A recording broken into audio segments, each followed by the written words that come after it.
Welcome friends. My name is Madhav Nagzarkar and I will be teaching you physics. Okay. See, we are starting with the first chapter of physics and it is about measurements and units. Okay. Now, first of all, understand this that physics is a quantitative subject. Means compulsory you have to measure physical quantities. Without measuring physical quantities, we cannot do experiments, and without performing experiments, we cannot prove the laws. Okay. Take example of Ohm's law. Ohm's law formula V upon I equal to R or V equal to IR. Remember, for verifying Ohm's law, compulsory we have to do the experiments in which we require a resistor, a cell, a switch, an ammeter, a voltmeter and wires, right? But tell me, without the ammeter and voltmeter, can you perform the experiment? No, because voltmeters and ammeters will be essential for measuring the potential difference and electric current. Okay, so physics is incomplete without laws, and laws are incomplete without experiments, and experiments are incomplete without measurements. Now, measurements have to be taken by using certain units.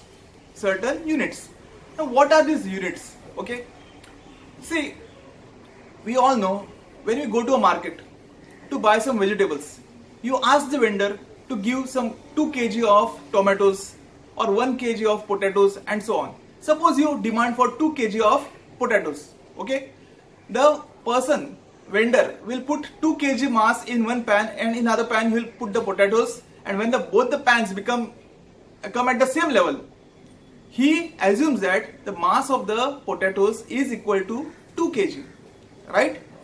Now what he has done, he has compared the mass of potatoes with the mass of what? The weight which is placed in the other pan, or he has used that mass in the other pan as a standard for measuring mass. Take another example. Suppose I have got a book. Okay, I got a book. I want to measure the length and breadth of this book. What will I do? I will use a measuring scale. Okay, and using the measuring scale, I will measure the length and breadth. Okay, here the scale is a standard for measuring physical quantity. This scale is the standard for measuring physical quantity. Such standards used for measuring the physical quantities are called as units. They are called as units. So the simplest definition of units is the standard used for comparison or for measuring a physical quantity is called as unit. Okay. Now, every physical quantity will have a different unit. Now you should have this clear concept in the mind that physical quantities are all the quantities in physics which we are to measure: length, mass, time, temperature, electric current, amount of substance. All these are called as what? Physical quantities. Now, these physical quantities have got different units. Okay, like this is a common sense. If you go to a market and wish to buy vegetables, or suppose you want to buy some cloth, okay, to the cloth owner you will say you want 2 meters of cloth, or will you say 2 liters of cloth? No, because liters is the unit of measuring volume and length is measured in meters. So you will say 2 meters of cloth, not 2 liters. Getting it? So every physical quantity has got a different unit. No two physical quantities will have same units. That you understand. Okay. Okay. Sometimes there is a slight similarity, like distance and displacement. They will have same units because both are exactly similar. Only thing is that displacement is vector and distance is scalar. Otherwise, every physical quantity will have a separate unit for measurement. Okay. Now, let us understand what is meant by system of units. System of units is the standard units used for measuring the physical quantities which are universally acceptable. Universally acceptable. Okay. Now, some examples of system of units I will tell you, and I will tell you the drawbacks also. Okay. Now, the most popular units, system of units are first is the MKS system of units. You know MKS system means what? Full form, meter, kilogram, second. Second is the CGS system of units. CGS system means what? Centimeter, gram, second. Third is FPS, foot, pound, second. And the last is SI system of units, International System of Units. So there are 4 system of units, okay, used for measuring physical quantities. Out of this, MKS, CGS and FPS were earlier used in different countries, and that created a lot of confusion. Confusion between what? Suppose one scientist make use of MKS system, meter, kilogram, second, okay, and other scientist performs the same experiment in FPS. FPS means foot, pound, second. You know the height, normally we tell 5 feet 7 inch, 5 feet 6 inch. So height or length is measured in feet also. Actually that is a wrong thing. Now the international conference of weights and masses, they have decided that there should be a standard system for measuring physical quantities. Okay, and that's why this SI system has been implemented throughout the world in 1971. It is the International System of Units, or also called as SI system. So now there is no confusion amongst the people. Okay, everywhere the scientists make use of International System of Units or SI system of units. Okay, hope you understood. I repeat once again, what is a unit? How we define unit?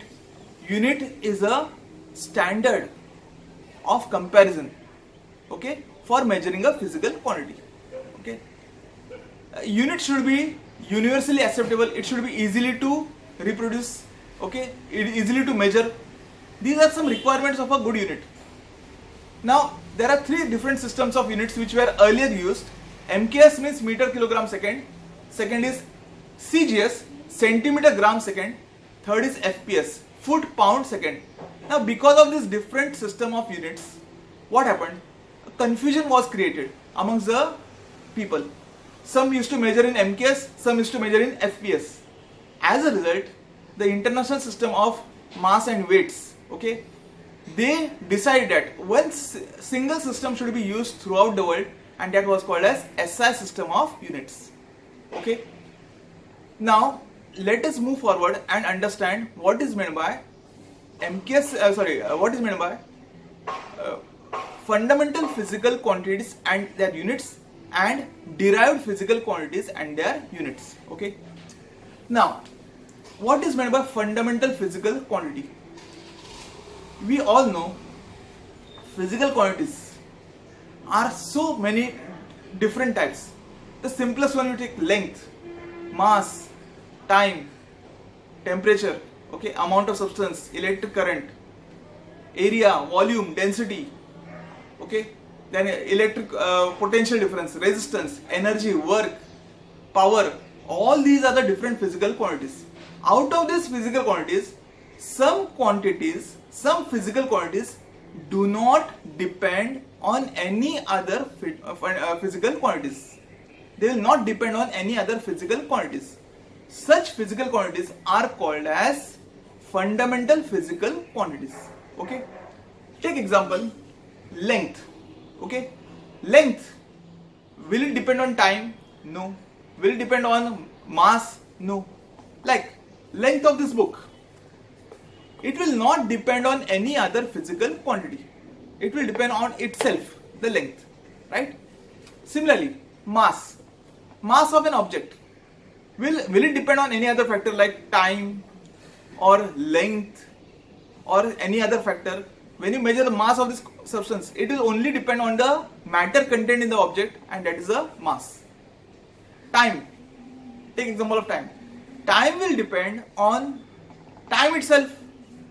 Means it is not depending on mass or length or some other physical quantity. So such physical quantities are called as fundamental physical quantities. I repeat, those physical quantities which do not depend on other physical quantities are called as fundamental physical quantities. Okay, and their units are called as fundamental units.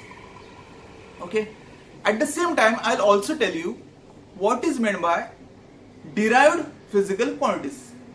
Now what are derived physical quantities? Understand this. See, this is a book. Okay, I throw this book. This book will have some velocity, right? Now velocity depends on what factor? Formula for velocity is what? Displacement upon time. Displacement we measure in what? Length. Time we measure in time, actually that is seconds. Length we measure in meters and time we measure in seconds. So what is the unit of velocity? Meter per second. So velocity depends on two fundamental quantities, that is displacement and time. It is depending on two fundamental units, that is meter and second, right? So we cannot call velocity as what? We cannot call velocity as fundamental physical quantity. It is a derived quantity. It's a derived quantity. Getting it? I repeat once again. If an object is moving with velocity v, velocity depends on two factors: displacement, whose units are meter, and time, whose units are seconds. So it is depending on its units depending on meter as well as second. Units of velocity is what? Meter per second, right? So we call velocity as derived physical quantity, and the units of velocity are derived units. Getting it? One more example I'll give. You know momentum. Momentum is given by formula. Anyone can tell me? P equal to m into v. P equal to m into v. Mass into velocity, right? Now, when an object is moving with velocity v and its mass is m, its momentum will be m into v. What is the unit of mass? Kg. What is the unit of velocity? Meter per second. So what will be the unit of momentum? Kg meter per second. In short, momentum of an object, linear momentum, depends on kilogram. Okay, the unit of momentum depends on kilograms, then meter as well as second. So such physical quantity like momentum will be called as what? Derived physical quantity, and units will be called as derived units. Understanding the difference, what are fundamental physical quantities and their units, and what are derived physical quantities and their units. Okay, I'll show it on the board, don't worry. I repeat the definitions. Fundamental physical quantities are those physical quantities which do not depend on any other physical quantity. Derived physical quantities are those quantities which depend directly or indirectly on one or more fundamental physical quantities. Okay, they depend on not one or more, two or more fundamental physical quantities. Okay, these are called as what? Derived physical quantities, and the units, their units are called as what?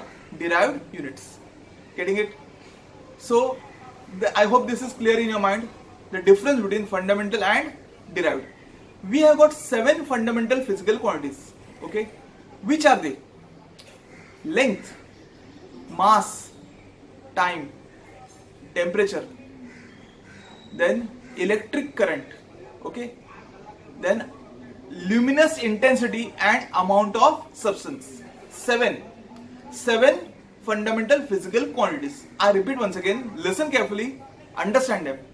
First is length, second is mass, third is time, fourth is electric current, okay, length, fifth is temperature, sixth is luminous intensity. Luminous intensity is brightness of light, and last is amount of substance. Okay, and all these 7 have got their fundamental units and their symbols that we'll study on the board. Okay, Hope this is clear in your mind.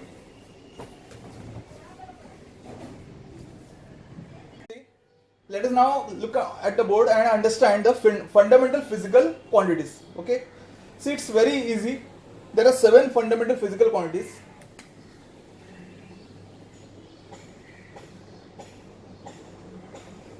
You have to remember the units, and also you have to remember the symbols for the units. Okay, first I'll write the names. First is length, second is mass, third time, fourth temperature, okay, fifth is electric current,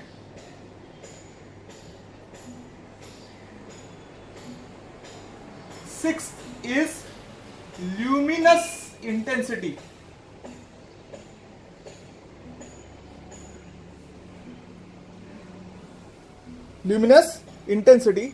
and the last one is amount of substance.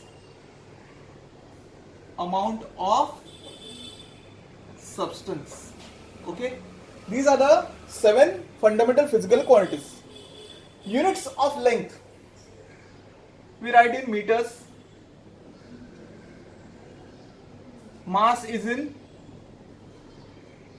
kilogram, time is in second, temperature Kelvin, electric current is ampere, luminous intensity is candela,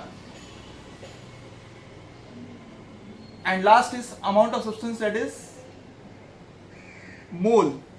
Okay, so these are the units of fundamental physical quantities. Let's write the symbols. Small m, kg, second S, Kelvin is capital K, okay, ampere is capital A, candela is C, D, and mole. Getting it? These are the fundamental physical quantities. Have a look at it. Okay, with the units and with the symbols. Now, how we understand the derived physical quantities? As I have already told you, those physical quantities which depend on fundamental physical quantities are called as derived physical quantities. There are so many examples for this. First, I'll write area. Area is what? Length into breadth. Volume. Volume is written as L cube, right? Then density, mass upon volume, right? Then velocity, displacement upon time, acceleration, change in velocity upon time. Okay, then there is work. Work is force into displacement. Okay, work is force into displacement. Then power. Power is force into velocity or work upon time. These are some examples I have written for derived physical quantities, and I will also write their units. Area is written in meter square. Okay. Volume is written in meter cube. Density is kg per meter cube. Velocity is meter per second. Acceleration is meter per second square. Okay. Work is written in joule. Power is written in watt. All these are derived physical quantities and their units. Once again I repeat, What are derived physical quantities? The physical quantities which are derived or which depend on two or more fundamental physical quantities are called as derived physical quantities. Okay. Now we studied both fundamental physical quantities. These you have to compulsory learn. Compulsory you learn these units and their symbols. They are very, very important. Now along with fundamental and derived physical quantities, there is one more quantity called as supplementary units. Let us understand about two more units in additional to fundamental physical units. Okay, fundamental units, there are two more units which are used in physics. These are called as supplementary units or additional units. Okay, plane angle is measured in this unit called as radian. Say till 10th we used to measure angles in what? Degrees, but now we'll make use of radians. Okay, and the symbol for radian is rad. Second is solid angle. Solid angle can be imagined to be in three-dimensional form. I'll show it on the board, don't worry. And it is measured in the unit steradian, and the symbol for solid angle is SR. So plane angle and solid angle are the two supplementary or additional units along with the 7 fundamental units. Okay, units dimensions. Symbol for plane angle is rad, which stands for radian, and for solid angle it is SR, which stands for steradian. Okay. Now imagine this is an arc. Okay, and it d theta is the angle which has subtended. Okay, ds is the length of the arc and r is the radius of the arc. Now in that case, d theta can be defined as, okay, d theta is the angle, okay, or simply the plane angle can be defined as the ratio of length of arc. What? Length of arc to radius of the arc or radius of the circle. Radius of circle. Getting it? And that's why we can write d theta as ds, which is the length of the arc upon r. So d theta will be ds upon r, where d theta is the angle subtended by the arc at the center of the circle, and it is measured in radians. This d theta is measured in what? Measured in radians. Symbolically, it will be shown like this. What will be the angle? C. This is symbol for radians. Okay, we write C over here, like something value is there. Above it, if you write C, then it is what? The units are in radians, not in degrees. Okay, so the ratio of length of an arc to the angle to the length of the arc to the radius of the circle is the angle subtended, and the units of d theta or plane angle is radian.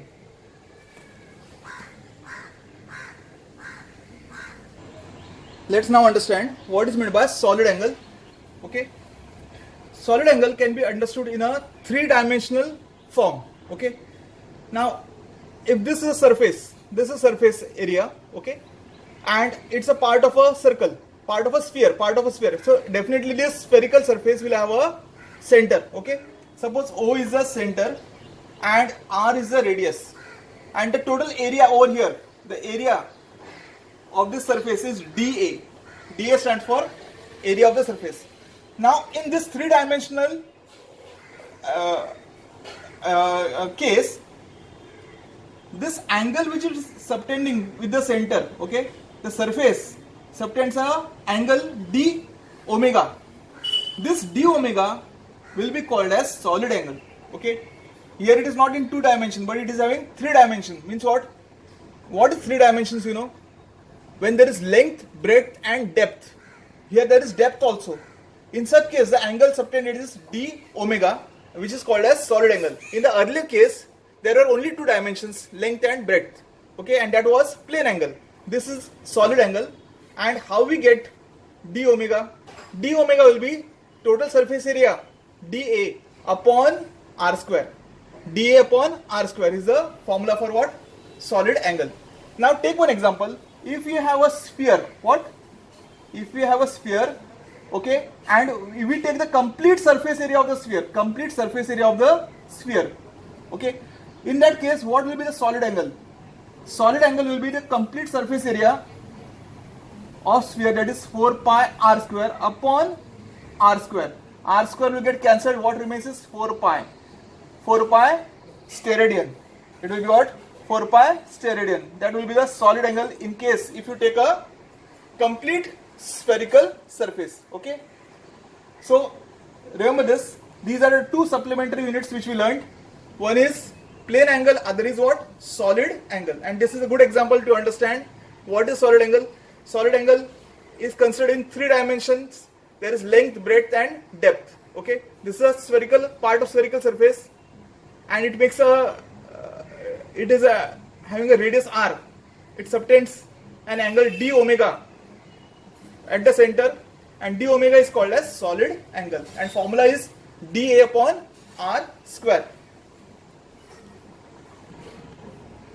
Hope you have seen this. The formula is clear. Okay, 4 pi r square upon r square is the formula for what? Complete sphere, and finally we got 4 pi steradian.